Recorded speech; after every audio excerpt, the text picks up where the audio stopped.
Well, the Biden open borders, they obviously gave comfort to our enemies as terrorists. Tell us a little bit about who crossed the border, in what numbers, and just kind of where things lie right now waiting for an attack.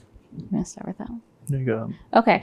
So really, the frustrating thing with what happened with our border, no matter what you think the threat is, they all came across, right? So if you're worried about human traffickers, they came in droves. If you're worried about drug traffickers, they came in. If you're worried about Venezuelan gang members, they came in. Obviously, we're focused on terrorists, right? So for terrorists, the government's kind of talking about, maybe about 2,000 came in under the ISIS bucket or within the number of Afghans we brought over. But we really believe the number, if we bring all the groups together, ISIS, Al-Qaeda, some of the Pakistani terrorist groups, some of the other Central Asians, we're talking about probably 8,000 terrorists came into the country just in the last 4 years. Wow. Right? So if you say 19 did 9/11, right? Even if you just use the numbers, the new director of national counterterrorism put out that 2,000, well, just 19 compared to 2,000 is already a beast to deal with. And we're saying it's likely 4 times that.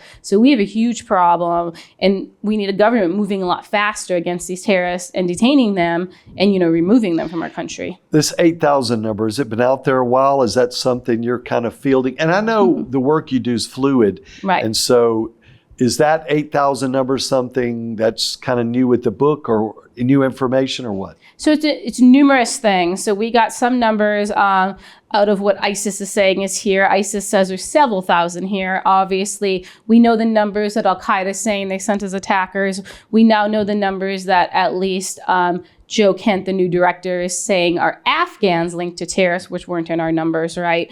And then there's another body of numbers of Afghans linked basically to the Haqqani network, which is a designated terrorist network here. So once you pull all those numbers together, you very quickly get to 8,000. Okay, this is the perfect question for the two of you, because I'd like to hear it from both perspectives.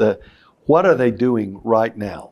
And how are they preparing, because I've seen the videos, the training videos, I've seen them. They look a lot more like Special Forces training. It looks a lot more like team training. It looks like folks that are going to do better swarm attack than we have ever seen fielded. So what are they, each one take a turn, please. What are they doing right now as we're waiting? Because Special Forces people would be doing force multiplying right now. Mm-hmm.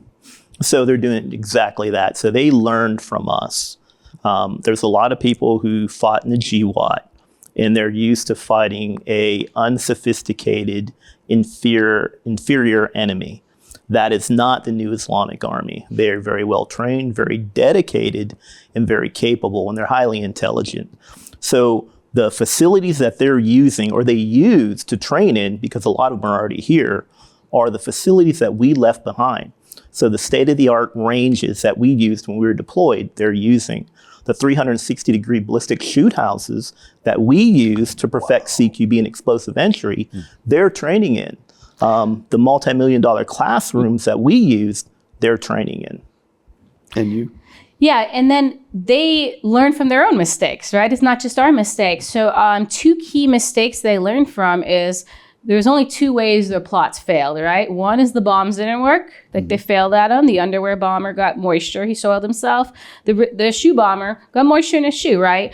And then the other one is loose lips sink ships, right? Some of the terrorists got detained. They named the other terrorists training with them. So the 2 ways they fixed that is they've made the bombs for the attack in a laboratory, right? You can't mess it up if it's pre-made. And then they basically gave new identities to all the terrorists. So even when you train together, you're training in a fake identity. So if I capture you, you can say you were in training class with the 2 of us, but you don't know me as Sarah and you don't know him as Boone. So what is an intelligence agency going to do when you give 2 fake names? And then they also, as you can imagine, like in the past, have fraudulent passports and all those type of things to travel on. So they've been smart too. Here's where we made missteps. Let's correct them. I've also heard you say that sometimes they like actual legit, quote, legit travel documents and traveling rather than like going all the way down to Darien Gap and making their way up. actually just getting a legit passport and flying in? Yeah. So the preference for the homeland attack is for them to come legally on a legal passport. Now, the passport might be in a fake name, but we're talking a legal passport from like Turkey, Syria, Afghanistan, because if the U.S. government issues them a visa, then the American people can blame the U.S. government for allowing them in, right? So it's Yes. black and white. Now, of course, not every single person they could get in legally. So there are people who came over the southern border illegally, and we know at least some of the suicide bombers did. Okay, so warfighter, tell us about these. And I talked a little bit about them, and I tried to describe them in my way, but just you are a warfighter. So tell me about them and how are they going to fight once they get on the ground? I mean, I've heard the term fitting used. Mm-hmm. Tell us about that. So what we believe is that you're going to have multiple teams that can operate independently across multiple locations, which will be more than a challenge for local, state, and even federal law enforcement.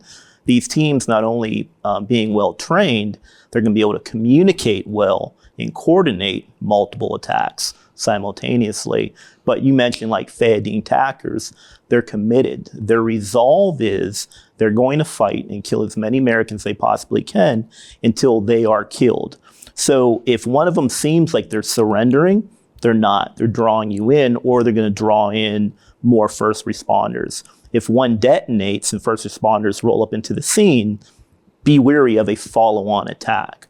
So again, they're going to be very mobile, extremely violent, and then well coordinated and dedicated. I've talked with some of my friends in EMS and fire and just in general, the three main first responders. And I've asked them, okay, if you came into a situation like this, two guys take over a school and they herd people, they shoot some people in the front yard in the leg. They herd kids into a gymnasium. They start stringing explosives.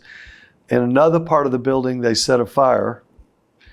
And I said, if you encountered something like that, what would it mean? Well, it mean it'd be easy for the other guys to go put out the fire. And I'm like, no, it looks to me like they're trying to draw everybody into a central place and then do a secondary kind of explosion or a secondary attack. Beslan meets Khobar Towers. Right. So talk a little bit about the psychology of this.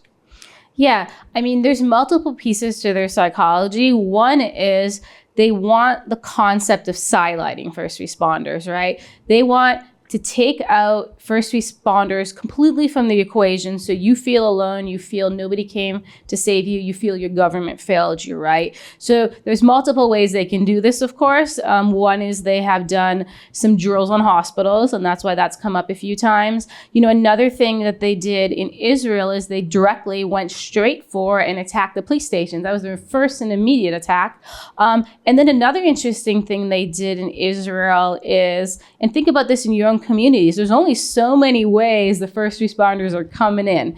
So they set up along those roadways and attacked the first responders as they made the response, right? So a lot of people actually didn't think there really was much of a response, but it was really because Israel hasn't been honest completely and said, we lost a lot of first responders when they ran in to help. And, you know, we lost, of course, a ton of first responders in 9/11. So we know the damage that causes just in general to the response.